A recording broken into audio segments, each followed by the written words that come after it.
Alright, so now we're going to take a look at glandular epithelia. A gland is just one or more cells that makes and secretes an aqueous fluid. Well, what's a secretion? A production or an action. It's the act of secreting a product. Now, depending on the type of gland you're looking at, you might be talking about hormones released by endocrine glands that are ductless. They secrete their hormone, their product, directly into the blood. So they secrete internally. Or maybe you're talking about exocrine glands. Those have ducts. They have ducts that lead to the surface of some type of epithelium, and they generally externally secrete, either into open body cavities or outside the body on the skin. An example, sweat. But other exocrine secretions include mucus, oil, saliva, digestive juices. So there's some main differences between endocrine and exocrine glands. Endocrine glands are internally secreting and secrete hormones directly to the blood because they have no ducts. Exocrine glands are externally secreting and they secrete through ducts to the surface of an epithelium. And again, exocrine glands have ducts, endocrine glands do not. And we can also classify glands, even if we're just looking at exocrine glands, based on the relative number of cells that form the gland. We've already looked at unicellular mucus-secreting glands called goblet cells, but there's also multicellular exocrine cells. And that's what we're going to focus on. We're going to focus on the modes of secretion for multicellular exocrine glands. Most of them are merocrine, like the digestive juices coming from the pancreas, or sweat coming from sweat glands, or saliva coming from salivary glands. These are going to be products that are secreted by exocytosis when they are produced. And nothing really happens to the cells of these glands. These glands just merely secrete their product by exocytosis. But there's also holocrine glands. Now, these are glands that use secretory cells that accumulate these products, kind of build them up within themselves until they rupture. The actual secretory cells rupture, like when we talk about oil glands. That oil produced by sebaceous glands actually results during its secretion in the secretion of oil and dead cell fragments. So there's death of cells with use of holocrine glands. So here let's compare the two.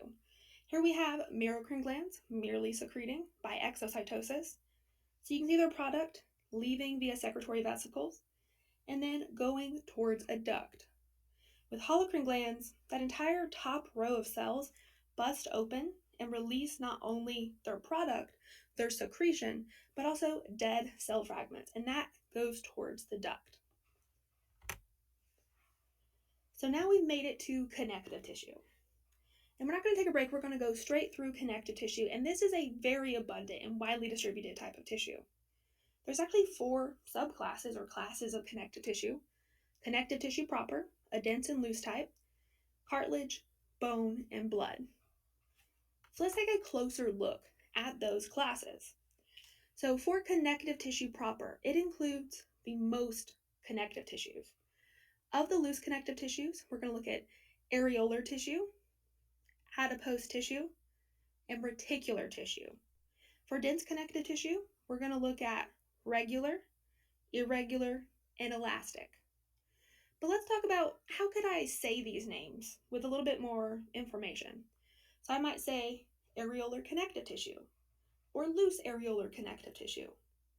Adipose tissue, loose areolar, or loose adipose connective tissue. Reticular tissue, or loose areolar, loose adipose, or loose reticular tissue. So there's a couple of different ways to say it. You don't always have to say loose, especially once you learn a lot about these connective tissues. It's given that we kind of should understand that these are the loose tissues that have more space in between the fibers and the cells, hence their loose arrangement. Then we have dense connective tissue. This is still all under connective tissue proper as a class, and we're looking more at the particulars. So you have dense regular, dense irregular, and dense elastic connective tissue. Keep in mind there's also an elastic cartilage, so it might help to say dense elastic connective tissue or elastic connective tissue because you want to make sure you're not talking about cartilage. So you want to have that information available to you and make sure you're clear. Now, dense regular and dense irregular is a common way to talk about those types of dense connective tissues, but you could say regular connective tissue and irregular connective tissue. Also, there's 3 types of cartilage. So they're all pretty similar in that they're going to have cells held in spaces, kind of these tiny cup-like structures called lacunae. That's what you can see in this image. We have these kind of tiny light blue structures that are holding purple cells. The light blue structures are cup-like structures called lacunae, and they're holding chondrocytes. Chondro meaning cartilage, and cyte meaning cell. So the most abundant type of cartilage is hyaline cartilage, and then you also have elastic and fibrocartilage. Can't forget bone tissue. We're going to focus mainly on compact bone, but spongy bone does exist, and we'll look at that more in a later chapter. And then a weird tissue to have in connective tissue is blood. It is the only fluid connective tissue.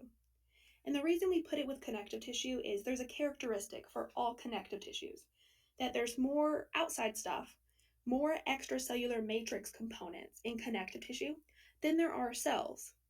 And that holds true for blood. But it also simply doesn't fit really well with any of the other classes, like epithelial tissue, or muscle, or nervous tissue. So it fits best with connective tissue. But unlike the rest of the connective tissues, like bone and loose and dense connective tissues and cartilage, blood has a different differentiation pathway, meaning it comes from a different stem cell than the rest of the connective tissues. Blood cells come from a hematopoietic stem cell, hemat or hemato, meaning blood, poietic, similar to poiesis, meaning to form or generate. So a blood cell generating stem cell is where blood cells come from. Whereas all of the cells for connective tissue come from a mesenchymal stem cell. So that does make blood kind of the odd one out, but it is a true connective tissue because of its abundance of extracellular matrix as plasma compared to the number of cells. So let's look at a couple of the major functions of connective tissue. Binding and support, protection, insulation, transportation, storage and reserve fuel. Why are there so many functions? That's because connective tissue is the most widely distributed and differentiated type of tissue. It's the most varied type as well. You have those that are cushions and bind and support and provide protection, like fat around the eyeballs or around the kidneys. That also provides insulation. But then you have the blood that provides transportation of hormones and ions and respiratory gases like oxygen and carbon dioxide. You also have storing reserve fuel and other products, such as the calcium that is stored in bone, and also the fat that's stored in bone in other locations. So there's a lot of functions to connective tissue because it's so broad of a category and has many different examples. All right, all connective tissues have, except blood, mesenchyme as their common tissue of origin. Now I can make that statement by saying all connective tissues come from a mesenchymal stem cell except blood. It's almost an all statement. But what I can't say about connective tissue that I could say about epithelial tissue is anything about its vascularity, at least not an all statement. I was able to say all epithelial tissue is avascular, meaning it doesn't have blood vessels going to it. But for connective tissue, I can't make that all statement because it has varying degrees of vascularity. Some has blood vessels, some doesn't. Now, all other primary tissues are composed mainly of cells, but the key component, key characteristic for connective tissue, we've already talked about it a little bit, is that connective tissues are largely non-living stuff. Non-living extracellular matrix. The stuff is the stuff outside of the cell. You remember when we talked about extracellular matrix before, we looked at ground substance plus fibers. Ground substance is going to be kind of like a gel-like component holding these fibers in place. And fibers include things like elastic fibers, collagen fibers, reticular fibers. It's that stuff that makes up the extracellular matrix. Here is an undifferentiated embryonic tissue. This is mesenchymal tissue that gives rise to all other connective tissues. You can even see some white space. That is where the gel-like ground substance is located. And these cells, once they change into certain types of cells, like loose connective tissue cells or cartilage cells, will start producing fibers. Most of the cells here are just kind of these star-shaped mesenchymal cells. So if we want to kind of break all of that down, make it a little bit simpler, let's look at the three main elements of connective tissue. You have cells, that's the living component, but it is less abundant than the other two things which make up the extracellular matrix: ground substance and fibers. Both of those things, ground substance and fibers, are non living. Ground substance is a gel, whereas fibers are of different types. They're all kind of collagen based except for elastic, but they are of different types and shapes and they have different branching patterns. But the ground substance and fibers together make up that extracellular matrix. So let's talk more about that ground substance. It fills the space between cells. It contains the fibers. It has a medium through which nutrients and other substances can dissolve and move, but the fibers don't move quite as well, but they can stretch and expand and move about slightly. The main components are interstitial fluid, the fluid we always find between cells, those CAMs or cell adhesion molecules that act like molecular Velcro or hold cells in place, but also proteoglycans, which thicken up this ground substance. They can trap water in varying amounts, and that very much affects the viscosity of the ground substance. There's also three types of fibers. So remember, it's ground substance plus fibers that make up the extracellular matrix, which is in abundance in connective tissue. The three types of fibers are collagen, elastic, and reticular fibers. Collagen fibers are the biggest and the strongest. They provide high tensile strength, and a collagen fiber and a steel fiber of the same size and shape would actually be different in strength, and the collagen fiber would win. The elastic fibers, they are networks of long, thin elastin, and they allow for stretch and recoil. They also have a little bit more branching than collagen fibers, which basically exhibit no branching at all. Then you have the smallest, shortest reticular fibers. These are actually made up of collagen, but of a different structure. Not only are they thinner than the collagen or white fibers, they're also the most branched, even compared to elastic fibers. And they surround small blood vessels, they support soft tissue, they can create kind of a network in order to support really soft organs, like the spleen.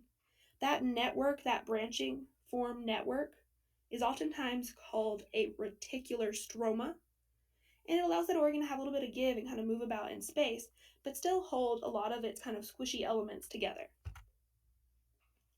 But we can't forget the cells. Even though most connective tissues are made up of that extracellular matrix, they still have cells, and they have two types. They have blast cells, and blast cells are building cells. They typically produce the matrix, so they're mitotically active, they're secretory, they can secrete products, and they're actively kind of going around secreting ground substance and fibers. But these eventually will turn into site cells.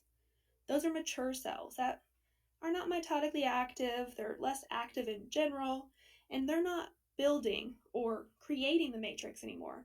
They're maintaining the matrix. They're kind of observing and responding. For example, an adipoblast is an immature cell that is still actively secreting ground substance and fibers. An adipocyte is a mature cell, no longer secreting the matrix and just kind of monitoring and storing nutrients inside of that fat. So a blank blast is an immature cell, like fibroblast, chondroblast, osteoblast. But a site cell, that is a mature cell, now monitoring what it's made. Once it's turned into that mature cell, it is no longer as active. Other cells you might find in connective tissues include white blood cells, like neutrophils and eosinophils and lymphocytes. They're there to respond to injury. Mast cells, they produce histamine to help increase the inflammatory response and help fight against microorganisms. And macrophages are phagocytic cells. They're actually a type of white blood cell called a monocyte that has moved into tissue. That's when it turns into a macrophage and becomes very phagocytic and can eat dead cells and microorganisms and provide more functioning to the immune system. So here's the overview your textbook gives you, showing you the basic connective tissue. You can see we have a couple of cells, a fat cell, a mast cell, we have a neutrophil. Most of those are immune cells, except for the fat cell, which could be called an adipocyte. There's blood vessels, so this type of connective tissue being shown to you is vascular. It has blood vessels. And we have a fibroblast, a common type of loose connective tissue cell.